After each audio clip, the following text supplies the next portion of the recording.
It has been rightly remarked by Walter. Freedom of the press is not just important to democracy, it is democracy. But is it true for our nation?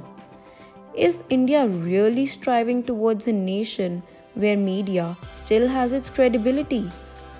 Well, guess you'll probably get your answers by the end of this video. Seeing the top and the bottom position in the World Press Freedom Index, we can see that Norway has bagged the first position, and whereas North Korea has the last position. But what keeps North Korea at the bottom and Norway at the top? Let's first find out about North Korea. We all are aware of the fact that North Korea has a dictatorship kind of government led by Kim Jong, who is the member of the Workers' Party.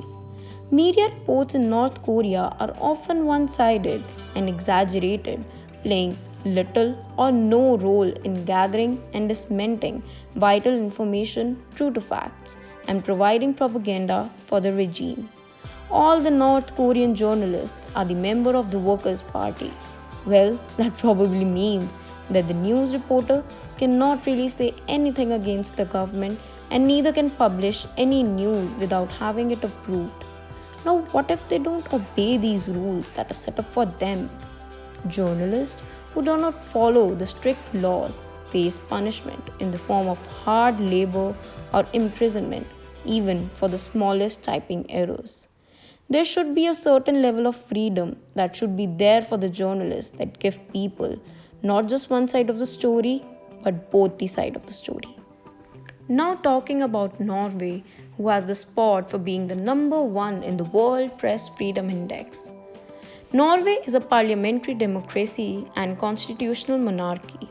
Freedom of expression is protected by the Constitution and the European Convention for the Protection of Human Rights and Fundamental Freedoms. In 2004, the Norwegian Parliament modernized and extended the clause in the Constitution that secures freedom of expression. The name of the council is the Norwegian Press Complaints Commission that was established in 1910. It is a self-regulatory system and is independent from the state and fully financed by the press itself. The media are generally free of censorship or undue political pressure on editorial policy, and journalists are able to perform their work without physical obstruction. Violence against journalists and media outlets is rare. The president of the board said, "Being number one is not just a reason to sit back and relax. It comes with a great responsibility of taking good care of freedom of expression and inspiring other countries to even perform better." Well, Norway has a very systematic rule. People listen to the news on a daily basis and trust media for every information. But is it true for our Indian media? Do we have faith in what media posts or tell us about? Let's have a look. In the history of India, media has recognized as influential, patriotic, and trustworthy in the socio, economic, and political climate of the nation. But with the growth of TRP and paid news environment in recent years, the trust over the media has taken a drastic hit, and because of this, the biggest victim here turns out to be the Indian democracy. The media, instead of being an eye-opener and mirror to the society, becomes a puppet in the hands of few powerful. Hence, the media, instead of working for the people, by the people, and of the people, starts working for the sponsors, by the sponsors, and of the sponsors, and as a result, democratic spirit of the nation gets hurt.